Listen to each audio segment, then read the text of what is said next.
Gawa kami guys ng mga kagwapo ng patungan ng mga gamit sa taas bandang Pisami.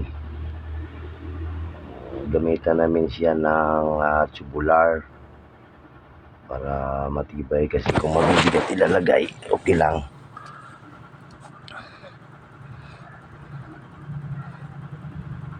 Yan o. Dalawa lang kami nagawa niyan. Medyo kasi nabasa sa ulan yung tubular. May kalawang kaya gigrinder ng medyo. Tapos siyempre primer. Yan siya. Yan.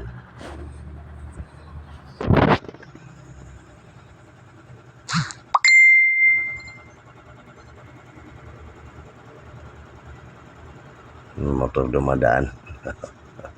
Ayaw yun yung titinda ng ice cream.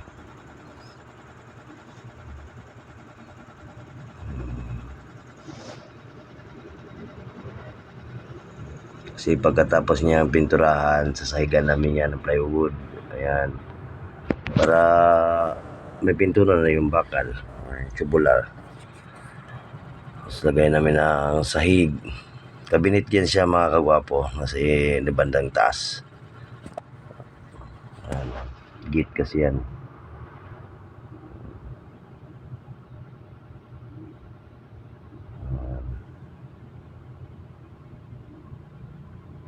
Nalagyan na namin ng yan, yung sahig, paikot. 3/4 ang sahig niyan mga kagwapo, 3/4 na plywood marine.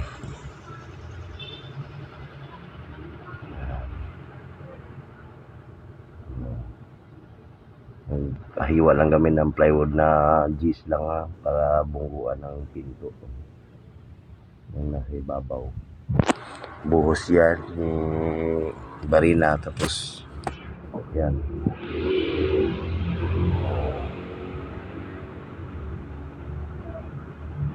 Tapos pipisamihan pa namin yan yung ilalim. Gypsum board, may tira kasi kami yung gypsum board isang buo. Nagkasya namin dyan. 16 ang yan, nilalaso na. Ay kailangan hindi anayin, at saka yung bukbok mga kagwapo yan. Sulignum yan. Puro yan, ini-spray lang. Para talagang kapit na kapit yung amoy niyan.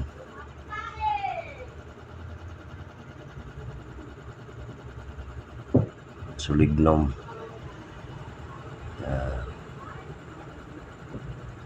Bago namin tinakpan ng gypsum board.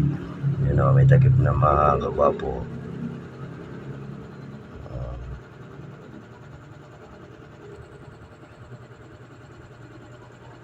Yan.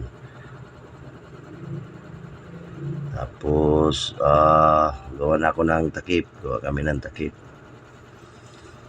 Pero di man matagal kasi may mga circular man. Circular pantabas. Takip na. Wala pa nga lang yung mga hawakan. Hindi pa tapos.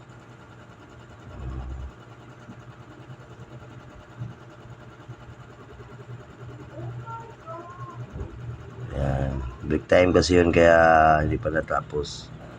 Yan. Pagdating ng mga alas 2, alas 2 media, natapos din namin takip tong kabila. Yan. Bilang gilid. Mga alas 2:30 hanggang alas 5, ayan. Ginawa namin yung kabila.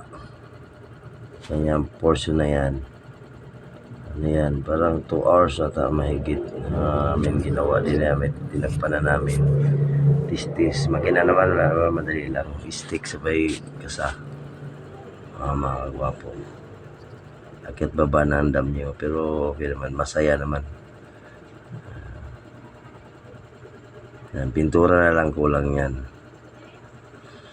Matibay yan kasi tubular naman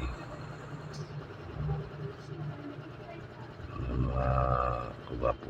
Thank you sa panonood. Thank you sa pag